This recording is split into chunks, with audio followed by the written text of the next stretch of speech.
Good morning, everyone. This is Joe from New York Trading Room. Happy New Year, everyone. I'm long gold. This is the first trade in 2021.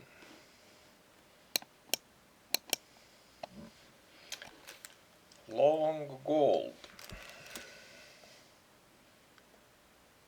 Where should you be invested in the new year? We want to ask Fast Money friend Tom Lee. Tom is managing partner of Fundstrat and a CNBC contributor. Tom, great to have you back. 51,000 is your target. You think it may be conservative, and this is based on history stats that were pulled by your data guy at Fundstrat. What did you find? Yes, our head of data science is tireless Ken, and he does work 24 hours. Maybe there's two of them.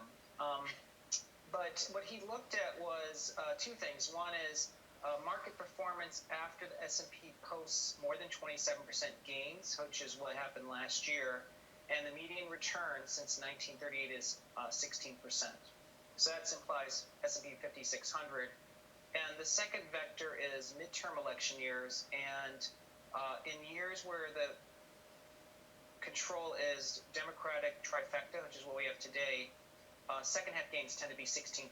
So I think we're in a year where we'll be constantly surprised by the market's resilient. The first half, I think, is quite tough, but I think that the full year is going to be very strong. What does quite tough mean? I think 2022 is probably the first year that the highest probability of a 10% correction. As you know, many kind of called for that last year, but we had pointed out that a drawdown that big wasn't historically supported. But I think this year there's a chance that we could rally to 55,000 in January, and then pull back towards something pretty ugly by the summer. But I don't think that that's should be viewed as a top. I think it's just going to feel gut-wrenching.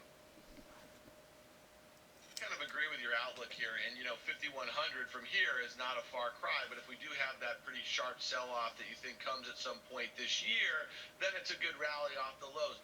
Do you get concerned? You just heard our conversation about Apple at $3 trillion in market cap. Are some of these mega cap stocks becoming too big to fail? Are they too big of the components of the major indices here, and might we have a hiccup, because there's been no hiccups in these names, and are they the ones that are going to lead us lower when we do have that correction? Well, without question, S&P is becoming a tech index because the weight and the best companies in America are basically technology, healthcare, and banks. I mean, that's really the three big sectors of the S&P. We think FANG's going to be one of the outperformers in 2022 because the PE's derated last year, and so we think the chances of the FANG stocks, including Meta and Apple, having PE contraction is low, so they're going to track earnings growth. So I think FANG could be up 30% this year. And as you guys are using acronyms, I mean, our top three groups are Bitcoin-related equities, energy stocks, and FANG, which is beef. Tom, you're always willing to play, and we always appreciate that. Tom Lee of Fundstrat with his beef trade. Tim, what do you think of beef? I know where the beef is, and I do think, as we talked about some of the FANG names, there are places that the multiples make sense. Look, on Bitcoin and crypto-related equities, that's the part of this that I still think investors are finding the hardest place to really put their allocations in the stock market. They're not having any problems allocating to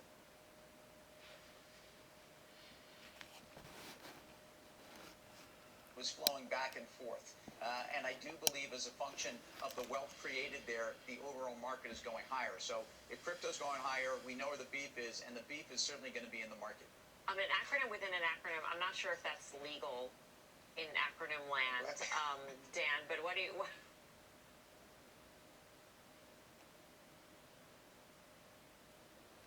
lead us lower. And I think it's really important to understand that last year there was plenty of investors who were looking at the fundamentals of companies, and Tom just talked about derating. Well, we're seeing growth decelerate even among these mega cap names, and maybe there's further re-rating of some of these things. And if you look in just in some of the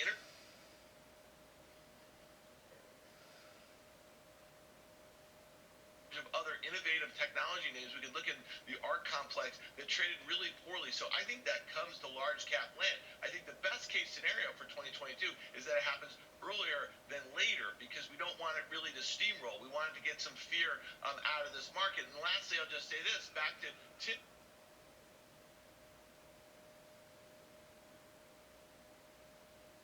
Shanghai Composite, very near a breakout at all-time highs. You look at the devastation in some of these names and the reasons why. I think you want to focus out of maybe some of the larger cap industrial and banks in China and focus on some of these internet names. So I like his KY.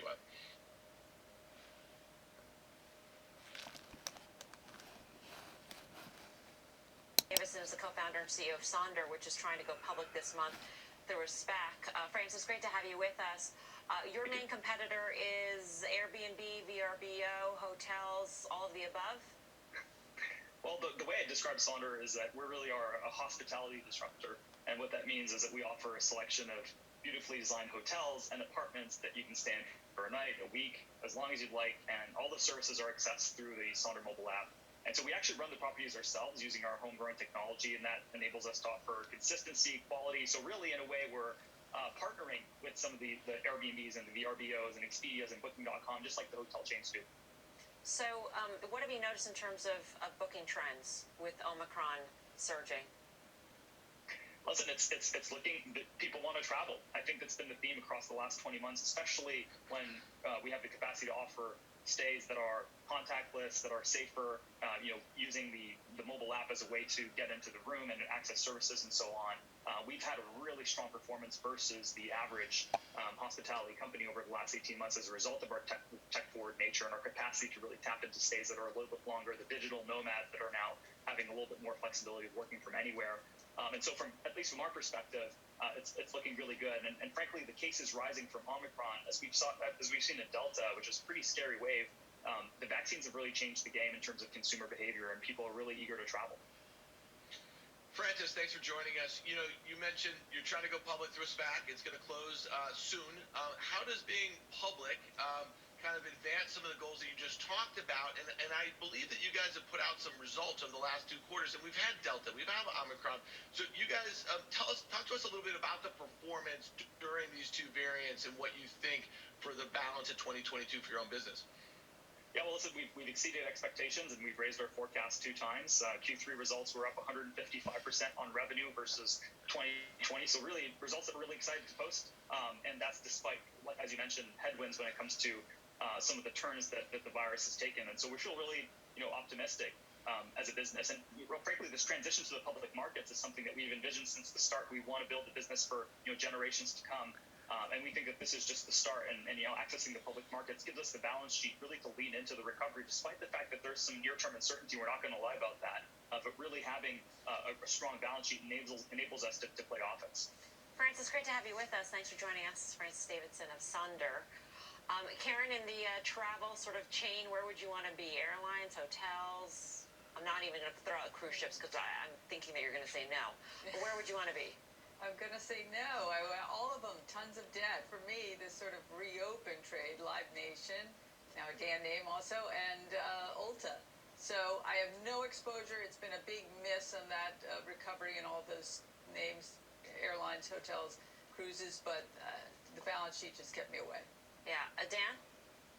Yeah, so I find names like this really interesting, Mel. This is going to be about a $2 billion deal when it closes here. And I think that the one thing we spent a lot of time last year this time, talking about all these companies coming public via SPAC. And I think a lot of these names have kind of gotten lost in the shuffle. And I think there's going to be some great companies where a lot of investors, if they do the work over the next year or so, and I think Karen agrees with me here because I've heard her say very similar, we're going to find some companies in the public markets that have small market caps. They're going to grow into these valuations over the years. And I suspect Sonder's one of them.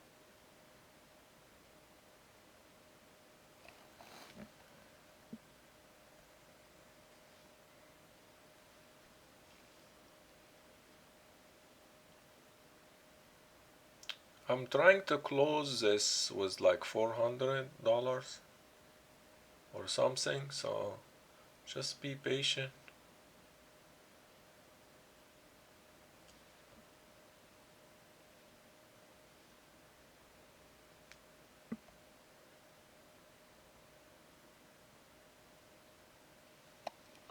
more on travel and what's going on with the fallout from Omicron. Francis Davison is the co-founder.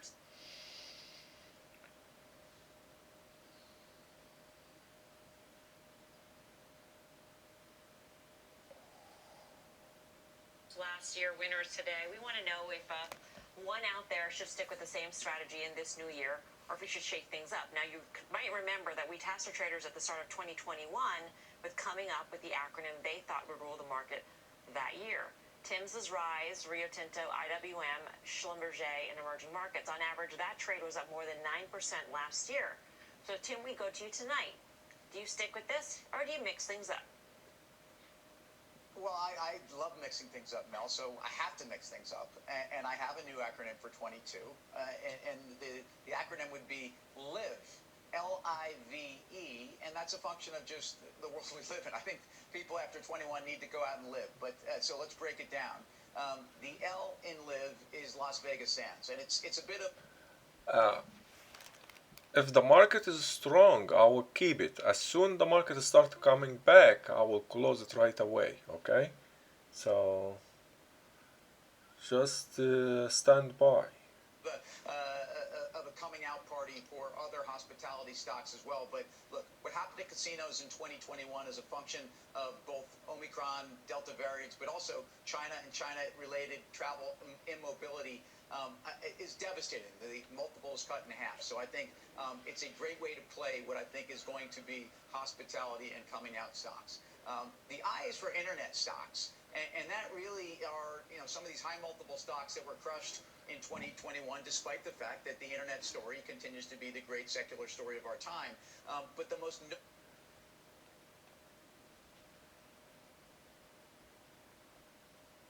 notable hit to that space was in China. Again, the Chinese internet stock. So it's K-Web is the way I would play that because I think after being down 66% from the high, there's a huge opportunity here. And I think China is starting to step back from the aggressive pressure on these names.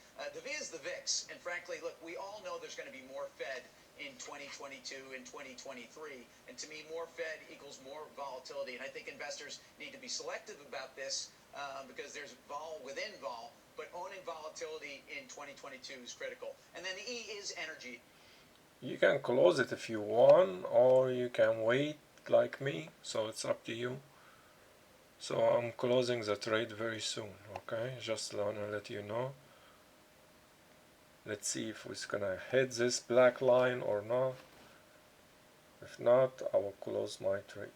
Again, so not Schlumberger, but the entire energy space. Look, if you look at the charts, if you look at Brent, I think a function of supply and demand having really reached a place where both make sense, but that these companies, you hear me say it, are run for investors, not necessarily for company management and growth at all costs. I think energy will be a trade for investors in 2022, not just traders. So it outperformed significantly in 21. But all right, I close the trade. That's it for today, guys. Happy New Year, and I'll talk to you soon.